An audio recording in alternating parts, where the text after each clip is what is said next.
Showiness Wibu Happiness, gimana kabar kalian? Ya, balik lagi sama gue Wibu yang bangga jadi Wibu ini di segmen Rangkum Cerita. Dan ya kali ini sesuai dengan requestan yang lu pada minta dari kemarin-kemarin. Dan ya sebenarnya gue pengen bahas ini juga dari kemarin-kemarin, tapi ya berhubung gue bete sama animenya, jadi ya gue baru bisa ngelanjutin hari ini yang harusnya sih ini hari Sabtu ya. Tapi ya gue janjinya hari Jumat, jadi ya sorry kalau telat sehari karena ya hari Jumat kemarin gue tiba-tiba ada acara bukber dak-dakan ya, jadi ya mau nggak mau hari Sabtu lah baru bisa gue selesaikan video ini. Dan ya video rangkuman kali ini adalah rangkuman dari WN Tsukimichi chapter 274. Dan ya semoga video ini bisa menemani waktu puasa kalian ya, bisa menemani kalian ngabuburit. Tapi ya sebelum ke pembahasannya, gue mau kasih tahu dulu nih, lo bisa gabung ke membership Warga Isekai kalau pengen nikmatin konten storytelling dari cerita buatan gue kayak Isekai no Shiroi Ansatsu Sagoji sama Ninaru, The Zero Expert, dan High School DxD Phantom Ballet. Yang kalau lo belum nonton, lo bisa nonton dulu kocek secara gratis. Linknya gue taruh di deskripsi. Dan ya kalau lo tertarik buat dengerin lanjutan storytellingnya, lo bisa gabung ke membership Warga Isekai. Nah sebelum ke ceritanya, gue mau kasih tahu juga nih ya, kalau playlist dari rangkuman WN Tsukimichi itu udah ada dari kapan tahu. Jadi ya kalau lu mau dengerin storytelling dari rangkuman Tsukimichi ini dari awal ya kan, lu bisa cek ke playlist. Di situ udah ada playlist yang gue bikin soal rangkuman web novel Tsukigami Chibiku Isekai Douchu. Nah, cerita di video ini atau ya di chapter kali ini itu dibuka dengan Makoto yang balik ke labirin yang ada di Laurel Union setelah dia traveling ke berbagai tempat. Dan Makoto sama rombongannya itu sekarang lagi ada di lantai 19 dan mereka lagi diskusi cara mengalahkan partian Rokuya yang dimana ya Tomoe dan Mio itu masuk ke mode Awaken dan ya mereka sambil masang mode-mode psycho gitulah. Terus Beren, Hakuto, dan Si itu dikasih cincin tuh sama Tomoe, tapi bukan drop nir ya, ini kayak apa ya, cincin harta suci gitulah yang nggak dijelasin detailnya sih itu cincin semacam apa atau kayak gimana gitu loh. Nah setelah mereka turun tuh ke lantai 20, mereka langsung disambutkan sama 7 pembunuh yang akhirnya ya dilawan sama Beren, Hakuto, dan Si. Dan ya para pembunuh itu adalah anggota piknik Rose Garden. Tapi ya dari belakang mereka itu muncul juga tuh 3 member petualang asal, yaitu Rokuya, Haku, dan Ginebiya. Tapi nggak cuma mereka doang, partian Rokuya itu juga dibantu sama penghuni labirin kayak Mariko-san dan lain-lain yang mengepung rombongannya Makoto. Terus area duel itu dibukalah yang dimana ya Ginebiya dan Haku diteleport bareng sama Tomoe, yang berarti Tomoe bakal ngelawan Ginebiya dan Haku. Terus Mio itu sama Rokuya juga diteleport tuh buat duel. Dan terakhir Makoto yang diteleport barengan sama member petualang asal yang bernama Hitsuna. Tapi ya Hitsuna itu nggak ada niatan gelut tuh, dia malah nawarin teh ke Makoto. Nah di tempat Beren, Hakuto, dan Si itu mereka ngelawan pembunuh yang tadi nyerang mereka tuh, yang merupakan anggota piknik Rose Garden, yang ternyata member piknik Rose Garden itu ya kan, itu pada shock gitu karena ya lawan mereka cuma 3 tapi mereka malah ke pojok. Sedangkan Makoto dan Hitsuna itu mereka malah nontonin pertarungan lainnya tuh secara live dari layar 58 inci. Dan Makoto bukannya tidak melakukan apapun ya di situ, tapi nggak bisa karena ya skill unik milik Hitsuna yang memungkinkan dia untuk meniadakan segala macam serangan, mau itu sihir ataupun fisik. Makanya ya Makoto nggak bisa berbuat apa-apa. Nah di tempat Tomoe ngelawan Haku dan Ginebiya, yang awalnya Tomoe itu dibantai tuh sama Haku dan Ginebiya. Tapi Tomoe yang udah masuk ke mode Awaken bisa ngebalikin keadaan, dan mata Tomoe juga berubah lah tuh ya kan, jadi mata naga penguasa ilusi. Dan di situ Haku sama Ginebiya yakin kalau Tomoe itu lebih kuat dari mereka. Ditambah ya mereka sama sekali nggak tahu sihir yang dipakai Tomoe itu apa gitu loh, yang padahal ya mereka adalah petualang asal yang udah hidup selama 1000 tahun, tapi mereka tidak pernah melihat sihir yang digunakan oleh Tomoe. Sedangkan di tempat Mio yang ngelawan Rokuya ya kan, Mio itu takjub lah sama Rokuya yang bisa melakukan hit and run dengan sempurna. Bahkan gak ada satupun orang yang bisa melakukan hit and run lebih baik dari Rokuya di matanya Mio. Sedangkan Rokuya dia sadar kalau serangannya itu sama sekali gak ngasih damage gitu loh. Yang ya emang Mio diem doang, tapi ya itu bukan berarti Mio gak bisa ngindar gitu. Melainkan ya ngapain ngindar kalau ya dia aja tidak menerima damage gitu. Regenerasinya Mio lebih cepat dibanding damage yang dia terima dari Rokuya. Makanya ya Rokuya ngebuff dirinya sendiri secara gila-gilaan, terus pakai racun, dan dia nyerang Mio lagi tuh sama kayak sebelumnya. Dan Mio itu cuma diem lagi aja sampai akhirnya ya Rokuya duluan yang kehabisan tenaga, sedangkan Mio yang udah disayat, ditusuk pakai racun ya masih nggak apa-apa gitu loh, nggak ada luka sama sekali, bahkan nggak ada satupun bekas luka ataupun ya tanda-tanda Mio kena racunnya Rokuya gitu loh. Tapi ya bukan itu yang diincar sama Rokuya. Rokuya tahu kalau Mio adalah laba-laba bencana yang sama sekali nggak punya kelemahan. Makanya Rokuya bukan mengincar Mio, melainkan mengincar pijakannya Mio yang dimana ya tiba-tiba muncullah tuh roda gigi dari bawahnya Mio yang terus muter dan nyerang Mio. Dan itu merupakan kartu trufnya Rokuya yang disebut sebagai Gear Fantasi. Nah, Mio itu pengen ngancurin Gear Fantasi kan, tapi nggak jadi pas dia tahu kalau dia menghancurkan Gear Fantasi, maka segala macam ikatan termasuk kontrak Makoto dan Mio itu bakal hancur. Dan karena Mio yang udah nggak bisa ngapa-ngapain, Rokuya ya niatnya mau cabut lah tuh dan ngebantu teman-temannya. Tapi nggak bisa karena tiba-tiba Mio itu nembakin jaringnya ke segala macam celah yang ada di sana, yang jadinya ya Rokuya nggak bisa cabut tuh. Dan bagi Rokuya, sekarang adalah skenario terburuk karena Gear Fantasi itu nggak mungkin bisa mengalahkan Mio. Dan Gear Fantasi itu juga ada batas waktunya, yang berarti ini sama aja kayak si Rokuya menunggu ajalnya.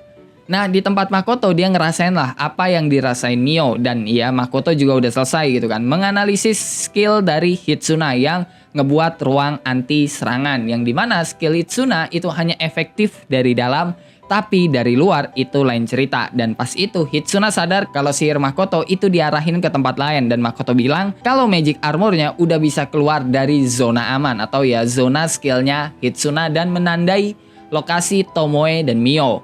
Nah, di tempat Hokuto, Beren, dan Si mereka kebantai habis tuh karena ya di situ pertama ada Pione, terus ada Vivi, pemimpin piknik Rose Garden, terus ada AGH, pengatur labirin, terus ada Mariko-san yang ikut turun tangan juga gitu kan ngelawan Hakuto, Beren, dan Si. Sampai akhirnya ya serangan Beren itu nyampe tuh ke tempat Makoto, atau ya lebih tepatnya kena ke zona amannya Hitsuna, kena ke zona skillnya Hitsuna dan ngebantu Makoto buat keluar dari zona amannya. Dan karena keterlibatan Makoto ya kan di perang itu, di pertarungan itu, akhirnya pertarungan didominasi lagi sama Kuzunoha. Dan Hitsuna itu mau nggak mau juga turun tangan tuh dan ngeluarin buku yang ya kayak semacam katalis gitulah. Bahkan ya Hitsuna yang ngelawan Makoto itu juga dibantu tuh sama Ratu Mariko-san. Dan mereka emang bisa ngebuat Makoto ke pojok, tapi tetap aja Hitsuna dan si siapa Ratu Mariko-san ya tetap aja kalah dari Makoto gitu loh. Sedangkan di tempat Tomoe yang ngelawan Haku dan Ginebia, Tomoe itu lebih unggul dari mereka berdua, tapi Haku dan Ginebia itu nggak nyerah tuh. Bahkan ya harus Tomoe akui mereka berdua itu punya sesuatu yang nggak dipunya Makoto ataupun Kuzunoha, yaitu kerjasama. Karena ya kerjasamanya Haku dan Ginebia itu ada di tingkatan yang berbeda. Dan ya sampai bisa dibilang seni lah sama Tomoe dan teknik kelas atas gitu. Tapi ya akhirnya tetap aja mereka berdua kalah dari Tomoe dengan cara membuat mereka berdua tertidur dan memasuki mimpi ilusi. Dan dari semua pertandingan udah jelas tuh rombongan Makoto yang menang kan. Dan Takane selaku pengatur labirin Yasukatsui itu nggak terima tuh dengan hasilnya dan minta bantuan Asnoval. Tapi sayang Asnoval nggak bisa langsung ke tempat Makoto karena ya Makoto itu udah memasang barrier untuk memblokir sihir teleportasi buat masuk ke tempatnya. Jadi satu-satunya cara ya Asnoval harus pergi ke tempat Rokuya dulu tuh yang gelut sama Mio. Dan pas dia sampai ke sana ya kan Rokuya udah nggak ada di situ. Rokuya udah bisa kabur dari Mio. Dan si Asnoval itu ngelihat Mio diikat sama Gear Fantasi. Dan Mio bilang dia bakal membunuh Asnoval kalau Asnoval ngancurin Gear Fantasinya si Rokuya.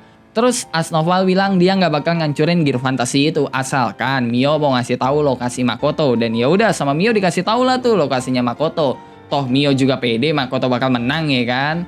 Nah di tempat Makoto tiba-tiba Rokuya muncul tuh kan di depan Makoto. Tapi Rokuya yang awalnya pengen ngelawan Makoto ya kan itu malah kabur karena dia tahu nggak mungkin dia bisa menang melawan Makoto. Dan dia lebih milih buat ngebantu pertarungan lain daripada harus gelut melawan Makoto. Tapi sebelum Rokuya bisa kabur, perutnya udah jadi donat duluan tuh karena tembakan panah Makoto. Dan nggak lama dari situ Asnoval muncul di depan Makoto. Awalnya mereka ngobrol santai dan berharap ya mereka berdua itu bertemu di situasi yang berbeda. Makanya di situ Makoto melakukan negosiasi lah sama Asnoval dan menjelaskan apa yang sebenarnya terjadi. Kayak Makoto duluan yang diserang sama piknik Rose Garden, terus pihak Kuzunoha juga belum ngebunuh siapapun dan lain-lainnya. Nah, berkat itu situasi jadi agak tenang tuh dan Pione yang udah kena charmnya Tomoki ya kan itu mulai sadar lah dan meminta maaf ke Makoto atas perlakuannya. Tapi Asnoval itu belum nurunin pedangnya tuh yang masih dia arahin ke Makoto, dan hal itu dikarenakan tentara bayaran ya kan, dan juga pihak Asnoval itu belum tahu kekuatan Makoto kayak apa. Makanya Asnoval nantang Makoto buat gelut dengan kekuatan penuh, dan pertarungan akan berakhir ketika salah satu dari mereka itu mengaku kalah, yang diterimalah sama Makoto. Dan ya ini lebih kayak pertarungan persahabatan gitulah, dan buat pertama kalinya juga gitu magic armor Makoto itu bisa dibelah sama seseorang gitu kan. Bahkan waktu Makoto udah memadatkan magic armornya pakai sihir dan sakai, tetap aja magic armor Makoto itu bisa dihancurin sama Asnoval. Dan waktu Makoto nembakin panahnya dan kena ke Asnoval, Asnoval cuma ketawa, dan dari situ Makoto sadar dari tadi dia cuma menganggap ini sebagai sparring. Tapi beda dengan Asnoval yang punya niat membunuh, dan karena itu pertarungan mereka jadi makin intens dan lebih intens lagi sampai semua orang yang nonton ya kan itu tahu kalau arena gelut Asnoval dan Makoto itu terlalu kecil. Nah, Makoto sama Asnoval itu saling beradu tuh, yang dimana ya Makoto nahan pedang Asnoval, terus nonjok Asnoval, dan Asnoval juga nahan tinjunya Makoto, terus ngayunin pedangnya lagi, terus Makoto juga di situ sambil nembakin beardnya gitulah, secara terus menerus. Itu jadi kayak pertarungan yang wah fighting banget lah, dan mereka berdua sama-sama tersenyum gitu loh, seolah menikmati pertarungan hidup dan mati mereka. Sedangkan penonton ya kan yang melihat itu mereka semua kaget gitu. Setiap pihak itu pada nggak percaya ada yang bisa menandingi tuan mereka. Dan setelah beberapa saat Makoto gelut sama Asnoval, dia mulai tahu gaya bertarung Asnoval yang make binatang ilusi, yang dimana Asnoval itu bakal memanggil binatang ilusi. Terus pas Makoto nyerang binatang ilusi itu, nanti binatang ilusi itu bakal masuk ke pedangnya Asnoval. Dan karena itu Makoto manggil Silver Arms tuh, atau ya sarung tangan silver yang dia buat pakai sihir penciptaan. Dan habis itu ya dipegang lah itu pedangnya Asnoval kan sama Makoto, dan langsung Makoto hancurin pakai sihir Destruction. Dan pas Asnoval ngejauh dari Makoto, pedangnya regen lagi tuh kan karena binatang ilusi lainnya. Dan habis itu Asnoval nyerang Makoto lagi, dan kali ini Makoto tahan tuh ya kan serangannya Asnoval pakai Silver Arms-nya dan melempar Asnoval. Dan habis itu Makoto nembakin Asnoval kayak machine gun gitu pakai panahnya yang dia arahin ke dahinya Asnoval, sampai akhirnya satu panah itu nancep tuh di dahinya Asnoval. Terus Asnoval maju lagi kan dan berhasil nyentuh Makoto pakai ujung pedangnya tuh, dan habis itu ujung pedangnya Asnoval ngeluarin ledakan yang langsung kena ke Makoto, dan dari situ Makoto menganggap kalau Asnoval itu berbahaya, begitu juga Asnoval yang menganggap Makoto berbahaya. Dan habis itu mereka lanjut lagi tuh, Asnoval nyerang Makoto dengan kecepatan tinggi, dan Makoto ngindar gitu kan, ngindarin serangannya Asnoval sambil nembakin panahnya, sampai akhirnya leher Makoto itu terluka dan mantelnya dia itu sobek gitu kan. Dan di tempat lain Tomoe tertarik lah sama senjata Asnoval, dan dia juga pengen gelut gitu sama Asnoval. Tapi dia tahu kalau sekarang dia itu bukan tandingannya Asnoval. Dan Rokuya yang melihat Makoto itu juga tahu kalau Makoto itu bukan di tingkat manusia superhero atau semacamnya, tapi udah di tingkatan dewa. Apalagi kalau ngomongin soal bidikannya Makoto gitu, yang bisa membidik panahnya tepat sasaran pas Makoto bergerak dengan kecepatan tinggi sambil ngindarin serangannya Asnoval. Bahkan ya Rokuya sampai frustasi gitu, kok bisa fighter semacam Asnoval seimbang melawan archer kayak Makoto. Nah, di tempat Makoto dia berhasil tuh nembakin 2 panah di sekitar kepalanya Asnoval, dan ya panah itu meledak gitu sampai ya bajunya Asnoval itu hancur, dan kondisi Asnoval itu juga lumayan parah. Tapi Asnoval itu juga ngeluarin perisai tuh yang gede banget gitu kan. Makanya ya damage yang dia terima nggak terlalu signifikan lah. Dan habis itu Asnoval muncul tuh di belakang Makoto dan ngegebok Makoto pakai perisai yang ngebuat Makoto kelempar.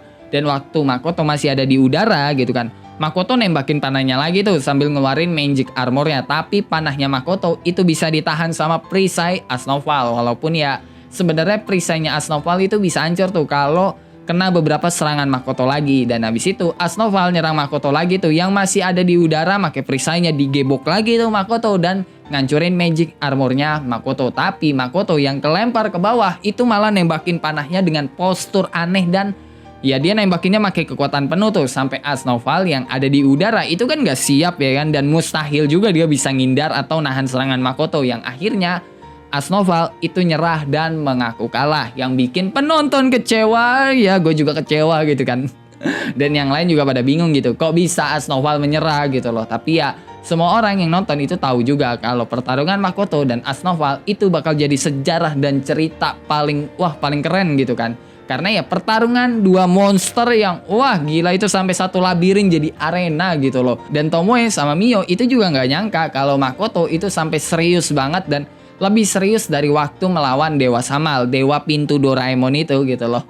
Nah setelah itu pihak Kuzunoha dan pihaknya Asnoval itu ya negosiasi dan bertransaksi lah yang ya berjalan dengan lancar dan ada beberapa biaya yang harus dibayar oleh Picnic Rose Garden dan pihak Kuzunoha juga harus membayar beberapa hal.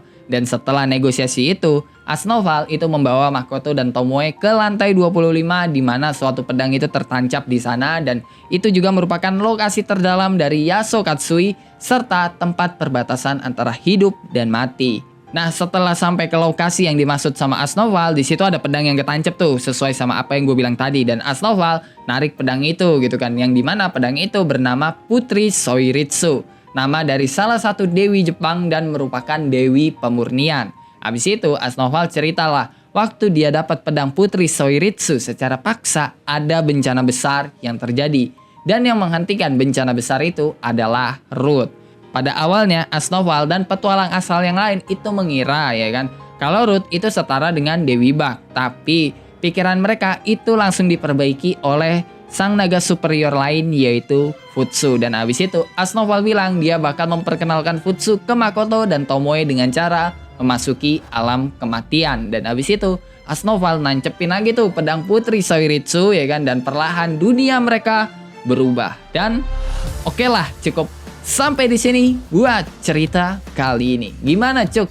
Soal cerita rangkuman WN Tsukimichi kali ini, bagus atau tidak? Coba tulis jawaban lu di kolom komentar. Kalau lu ada pertanyaan, pendapat, saran, atau requestan, atau bacotan-bacotan gak penting lu pada, lu juga bisa tulis di dalam kolom komentar. Kalau lu suka sama video ini, lu bisa tekan tombol like. Kalau lu gak suka, lu juga boleh dislike. Gue gak maksa lu kok, buat tekan tombol like. Dan jangan lupa ngopi hari ini. Sampai jumpa di video selanjutnya, and bye-bye.